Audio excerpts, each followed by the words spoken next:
इस वक्त माइनॉरिटीज़ को ख़ास तौर से एक पीछे की तरफ छोड़ने की जो कोशिश की जा रही है उसको आप किस तरह से देख रहे हैं? देखिए, ऐसा है ना, ये एक चैलेंज है। अगर अल्लाह मियाँ का फ़ैसला होता तो सऊदी अरब के रॉयल फैमिली में पैदा कर देता हमें, है ना। लेकिन उसने ऐसा नहीं किया और हम बहुत खुश हैं इससे। चैलेंज है ये। अगर चैलेंज लाइफ में नहीं हो तो मज़ा नहीं ज़िंदगी का।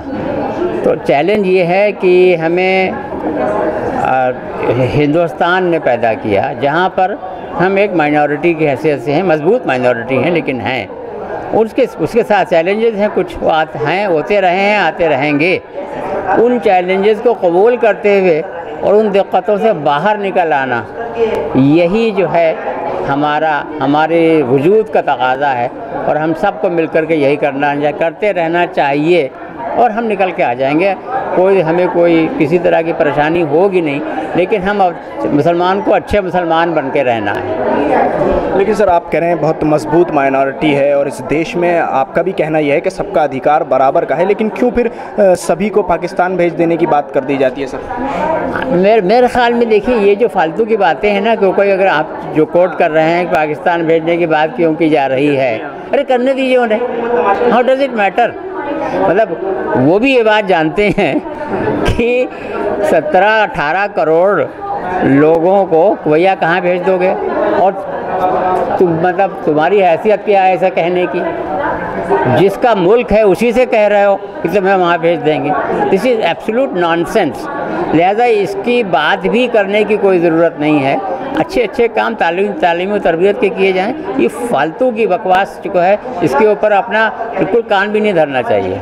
2019 लोकसभा चुनाव से पहले जिस तरह एक इतना बड़ा राज्य उत्तर प्रदेश के मुख्यमंत्री का बयान आता है कि अगर सपा बसपा कांग्रेस को अली पे भरोसा है तो हमें बजरंग बली पे भरोसा है, जिसके बाद आज़म खान उसका जवाब देते हैं पलटवार में, तो आपको क्या लगता है इस तरह की सियासत को आप किस तरह से देखते हैं?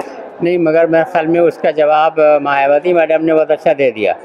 उन्होंने कहा कि अली और बजरंग बली दोनों हमारे हैं, है ना। उन्होंने कोई तफरीक नहीं की और यही जवाब है पूरे मुल्क के बाशिंदों का, सिर्फ मुसलमानों का नहीं, हिंदुओं का भी और सब मज़हब के मानने वालों का यही जवाब है इसका।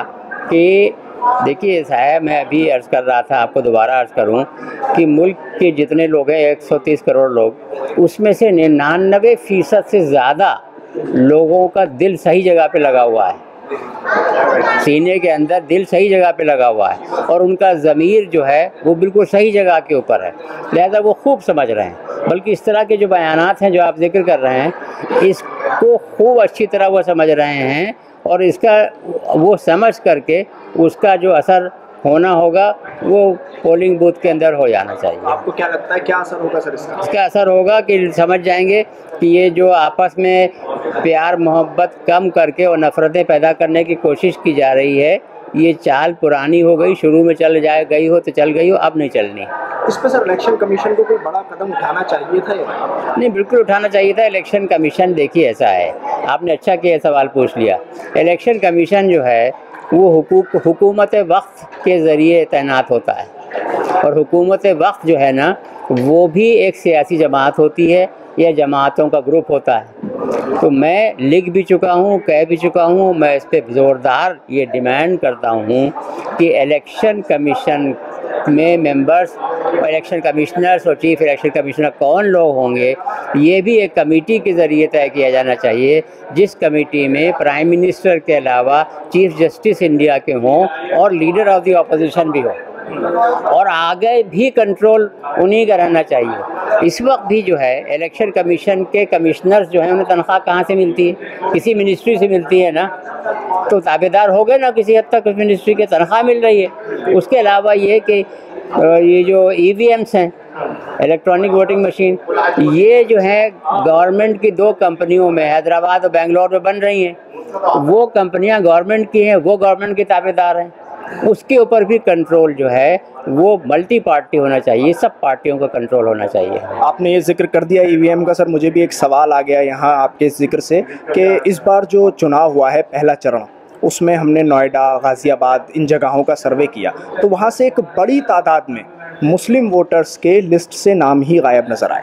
मैंने तो अभी तकरीर में कही है ये बात अपनी, अभी मैंने तकरीर में बोला है ये कि करीब 15 करोड़ नाम वोटरों के गायब हैं वोटर लिस्ट में से, और उसमें सब मज़हब के लोग हैं जिनके वोटर गायब हैं, लेकिन मुसलमान 14.25% हैं, लेकिन जो वोटर लिस्ट में गायब नाम है उसमें उससे दुगने तिगने हैं।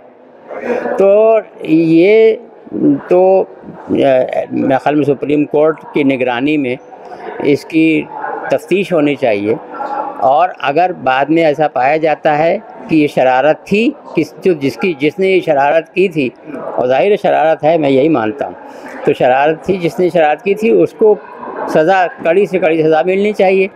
और अगर इलेक्शन के ऊपर कोई असर होना चाहिए तो वो भी सुप्रीम कोर्ट तय करे कि इलेक्शन के नतीजों के ऊपर उसका क्या असर हो रहा है या होना है। ये तो तय है। देखिए, ईवीएम जो है ना, वो कोई दूध की धुली भी नहीं होती है। भाई ईवीएम एक मशीन है, उसके अंदर एक चिप डाला जाता है, और बनना शुरू हुई अमेरिका में खुद ही जगह जगह स्टेट्स में इसको बैन कर दिया गया, ख़त्म कर दिया गया है, चूँकि उससे ख़राबियाँ हैं। इसीलिए जो पेपर ट्रेल अब से शुरू किया, इलेक्शन कमीशन ने खुद कहा कि हर असेंबली को, हर कॉन्स्टिट्यूंसी में एक पेपर ट्रेल होगा। तो उसके बाद फिर लोगों ने, पॉलिटिकल पार्टीज़ उसको 5 करवाया।